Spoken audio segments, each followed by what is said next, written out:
She locked a barefoot 7-year-old in snow for a spill. What are we not seeing? Have you ever watched someone do something so cold, so completely wrong, that for a second your brain refuses to catch up? That was me. Before we continue, please hit the like button, subscribe to the channel, and turn on the notification bell for updates. My 7-year-old daughter was standing outside in the snow, barefoot in the wrong socks, crying so hard her words kept breaking apart against the glass. Her little hands were pressed to the back door. Her cheeks were red. Her breath kept fogging the window, then disappearing, then fogging it again. "Please let me in." And my mother turned the lock. Not slammed it, not in anger, not in some wild moment she could later blame on panic. She turned it slowly, deliberately, like she was sealing a lesson into place. "Let her learn," she said. Even now, I can still hear how calm she sounded. That was the worst part. Not yelling, not chaos. Just that cool, measured voice like she was discussing table manners instead of leaving a child outside in 30-degree weather. I'm Emma Carter, I'm 32. And that night, I was standing in my mother Margaret Hayes' kitchen, in the same house where I grew up, watching my daughter beg to be let back inside while the first flakes of snow drifted down into the backyard. If you're wondering why I didn't shove my mother out of the way that exact second, you're not the only one. I've asked myself that question in 100 different ways. Why did I freeze? Why did I go quiet? Why did I say what I said next? Because I didn't scream? I didn't plead. I looked at my mother and said, "Okay." Just that. Okay. If that sounds heartless, stay with me. Because what happened in that house didn't start with the snow, and it definitely didn't start with Lily. Earlier that winter, my life had already come apart in a way I never saw coming. My relationship had ended, rent had jumped, my savings got eaten up faster than I want to admit. So when my mother offered me Lily's old room back for a few weeks, just until you get your footing, I took it. I told myself it was temporary, practical, smart. That was my first mistake. My mother has always been the kind of woman other people admire from a distance. Perfect hair, perfect posture, the clean house, the matching dishes, the kind of voice that can sound gracious and insulting in the same sentence. People call women like her strong, organized, traditional. What they usually mean is intimidating. Growing up, everything in that house had rules. Coasters under cups, shoes lined by the door, beds made before breakfast, emotions kept neat and quiet. My mother didn't believe in what she called soft parenting. She believed in consequences, immediate ones, memorable ones. She used to say, "The world won't care about your feelings, Emma, so I'm doing you a favor." And when you hear something like that for enough years, it gets into your bones. Even after you leave, even after you swear you'll never become that kind of parent. Lily wasn't like me at her age. She was open, warm, sensitive in that fearless way kids can be before adults teach them to hide it. She laughed loudly, asked endless questions, sang to herself while coloring. She trusted easily. My mother hated that almost instantly. Not openly, not in a way anyone could quote back to her, but in the little comments, the tiny cuts. She cries very quickly. She needs firmer boundaries. You indulge her too much. Every time she said those things, she'd glance at me like she wasn't really talking about Lily at all, like she was talking about me, my failures, my softness, my parenting. And all day, that day, there had been tension in the air, the kind you can feel before anything happens. Lily had knocked over a glass of cranberry juice at lunch, total accident. She reached for a napkin too fast, clipped the cup, and it spread across my mother's pale carpet like a stain in a crime scene. Lily had looked up instantly, horrified. "I'm sorry, Grandma, I didn't mean to." I moved to help her clean it, but my mother was already there with a dish rag in one hand and that look on her face. The one I remembered from childhood.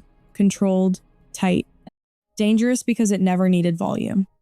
"That's what happens when children aren't taught to be careful," she said.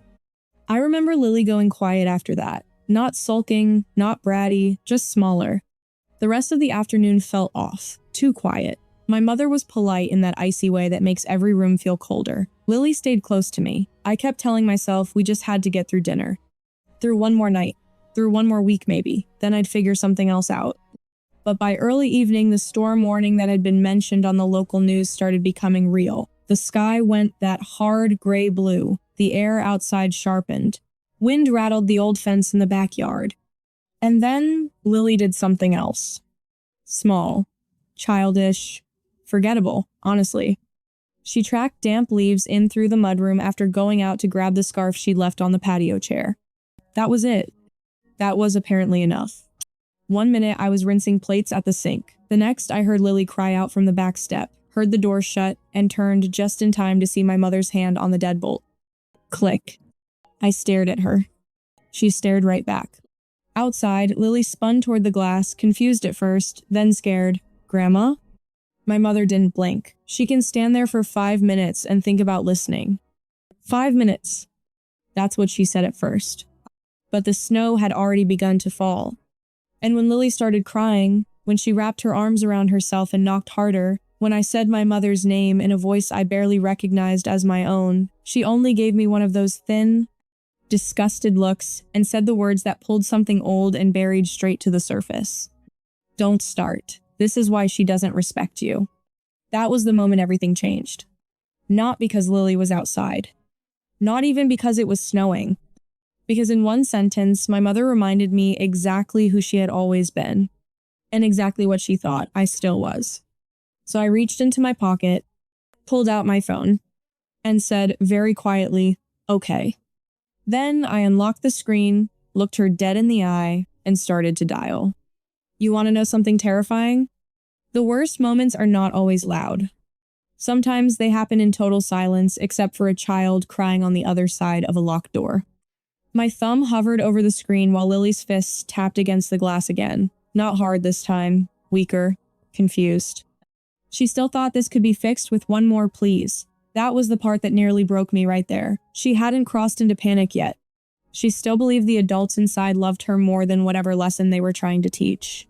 My mother folded her arms and leaned one hip against the kitchen counter like we were in the middle of some boring disagreement about bedtime. Don't be dramatic, Emma. Dramatic.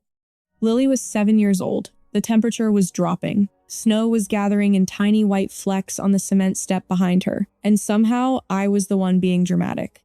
Have you ever had a moment where two versions of your life overlap, where the room in front of you is real, but so is the room from 20 years ago? Because that kitchen was suddenly both.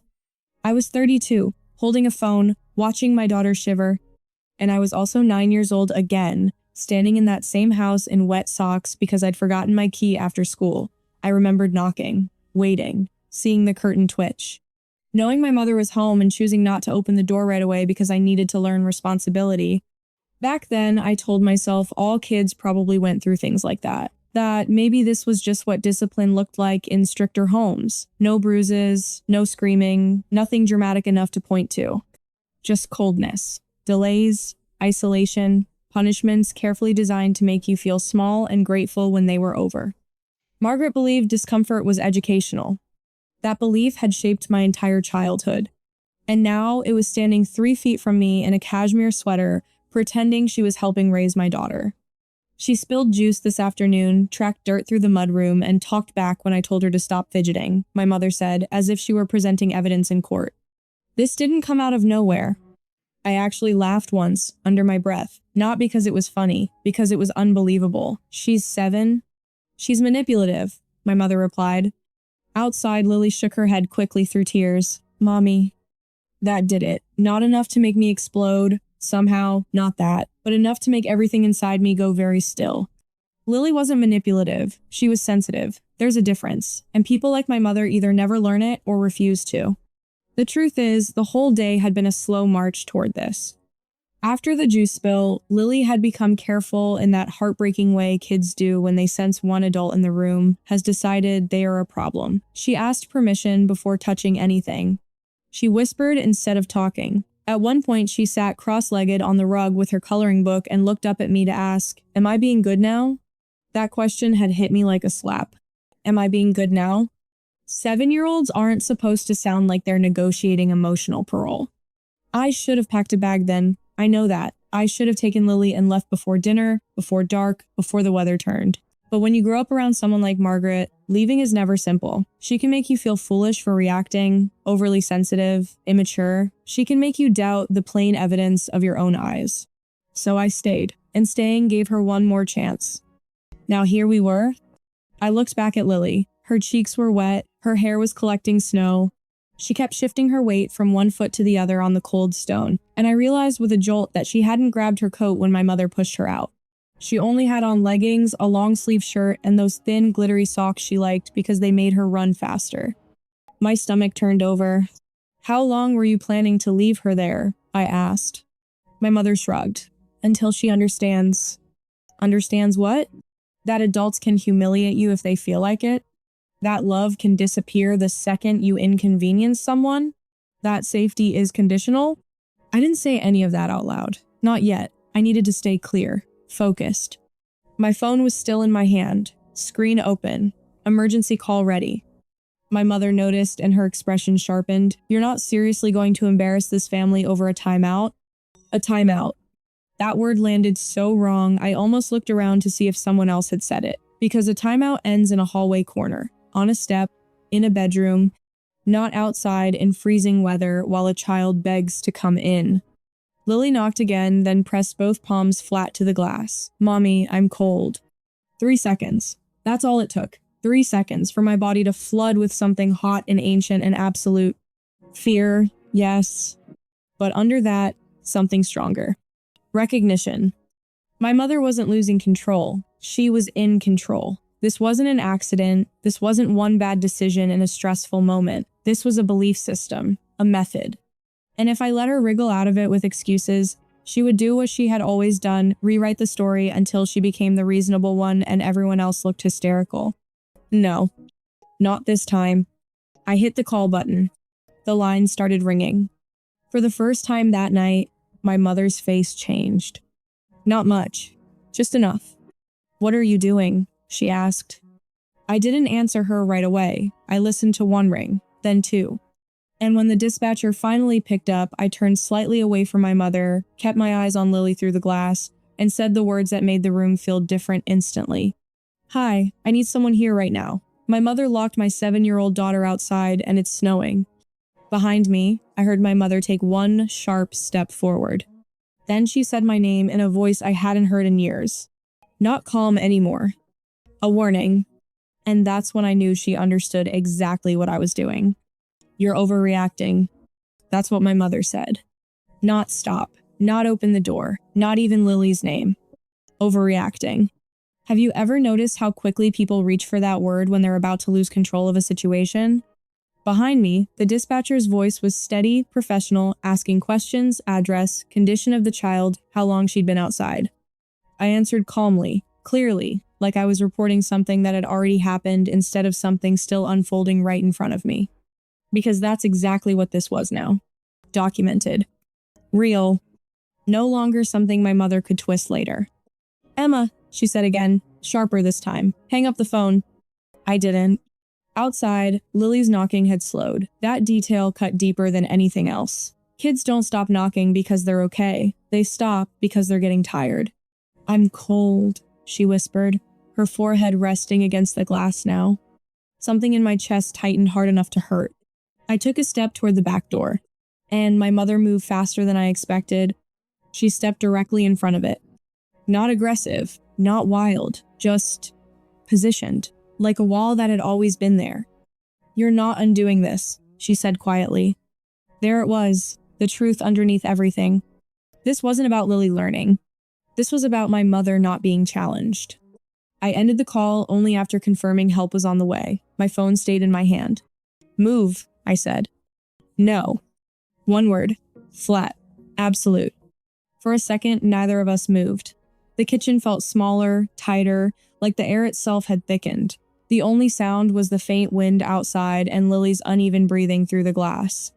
"You don't get to do this again," I said. Her eyes narrowed slightly. "Again?" We both knew exactly what I meant. Flash me at 8, sitting on the back steps in the rain because I'd slammed the door with attitude. Flash me at 10, standing outside in the dark because I forgot the time. Flash me at 12, learning very quickly that apologies didn't end. Punishments, endurance did. "You turned out fine," she said, like she'd pulled the line straight from a script she'd used my entire life. Did I? Because standing there, watching my own daughter shrink into herself on the other side of that door, I didn't feel fine. I felt like I was staring at a loop. And if I didn't break it right now, it would just continue. I turned out quiet. I said, "There's a difference." For the first time, something flickered across her face. Not guilt, not regret, annoyance. Outside, Lily slid down slightly until she was half crouched, her back against the door. Snow had started collecting on the edge of the step, creeping closer to her bare ankles. That was it. I stepped forward again. Move. My mother didn't budge. "You're being emotional. And you're being dangerous." Her jaw tightened. "Don't you dare." From somewhere far off, faint but unmistakable, a siren cut through the air. It was distant, easy to ignore if you wanted to. I didn't. My mother did. At first, she kept her eyes on me, like if she held the moment still, she could still control it. If you involve outsiders in this, the siren grew louder. Not screaming yet, not right on top of us, but closer. Real. Her voice stopped mid-sentence. Just for a second. And that second told me everything. "You actually called them," she said. I tilted my head slightly. "What did you think I was doing?" Her composure cracked, not shattered, but fractured. Small, sharp lines forming under the surface. "This is a family matter." "No," I said. "It stopped being that when you locked a child outside in the snow." Outside, Lily lifted her head weakly at the sound of the siren, like some part of her understood help might be coming, even if she didn't know what that meant yet. "Mommy," she called again, softer this time. I moved fast. And this time, I didn't stop when my mother stayed in my way. My shoulder brushed hers, firm, intentional, not violent, but not asking permission either. She stumbled half a step to the side, more from surprise than force. "You don't get to override me in my own house," she snapped.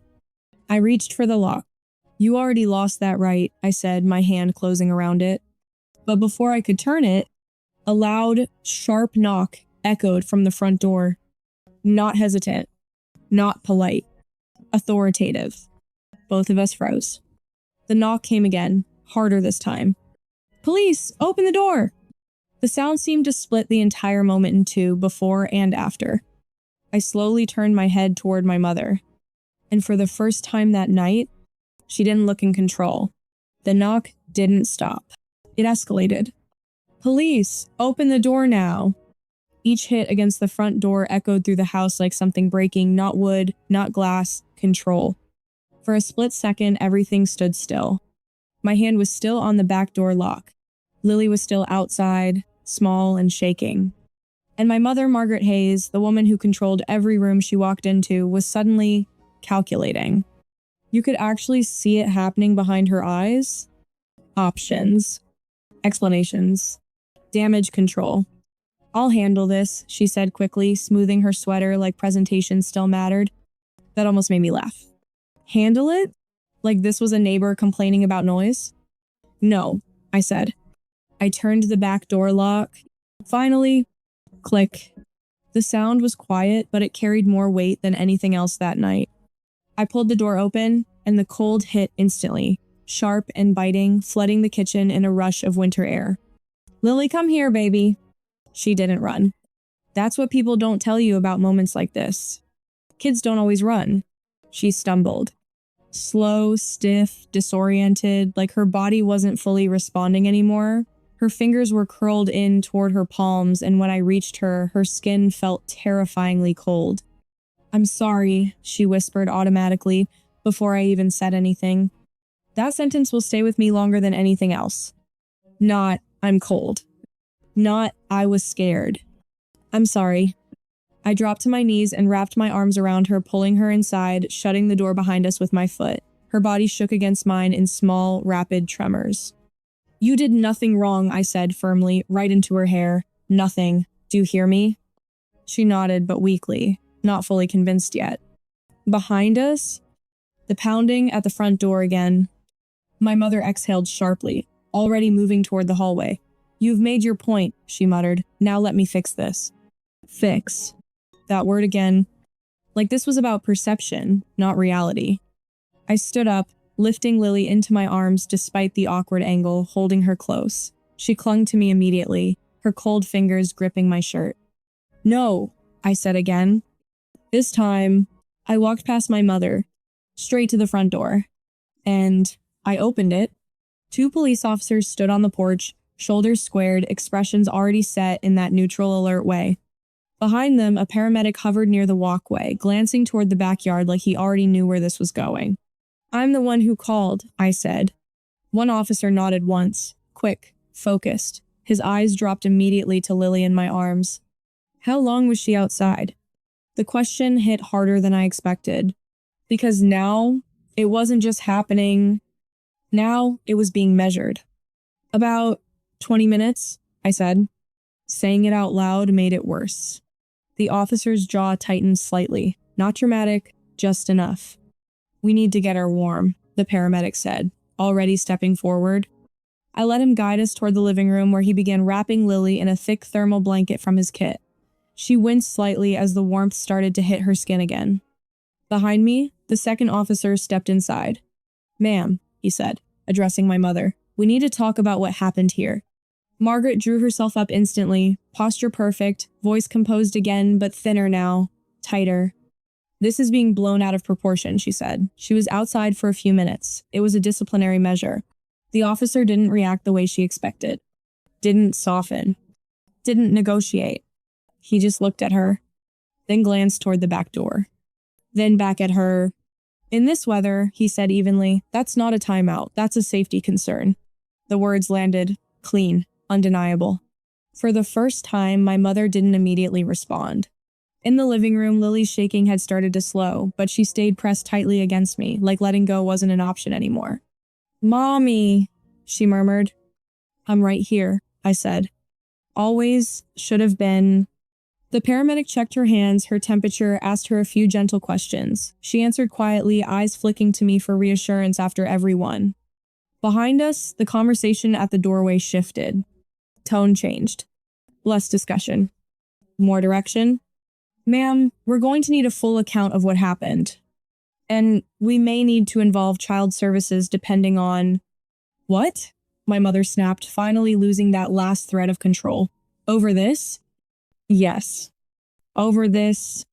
Because this wasn't small. It was never small." I looked up, meeting the officer's eyes for just a second. And in that moment, there was no confusion anymore about what this situation was. No reinterpretation.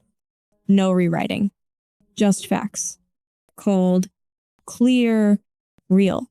And as the snow continued to fall quietly outside, covering the backyard in a clean, indifferent white, everything that had been controlled inside this house for years was starting to come undone. Let's be clear about what actually happened that night. No exaggeration, no distortion, no he said, she said. My mother locked a 7-year-old child outside in near freezing weather without a coat for over 20 minutes, with no defined endpoint, and called it discipline. That's it. That's the truth. Once you strip away the tone, the justifications, the vocabulary she liked to hide behind. And once the police were inside that house, that truth didn't bend. It didn't soften. It didn't care about reputation or pride or how things used to be done. It just sat there, solid and undeniable. The paramedics stayed focused on Lily. Her temperature was low, but not dangerously so yet. Early stage hypothermia risk, they called it. Her fingers were stiff, her skin pale in patches, and her body was still shivering in those small, uncontrollable waves. But she was responsive, aware, safe. That word safe landed differently now. Because 10 minutes earlier, she hadn't been. "Hey," the paramedic said gently, crouching in front of her. "Can you squeeze my fingers?" Lily tried. It was weak, but it was there. "Good job," he said. "You're doing really well."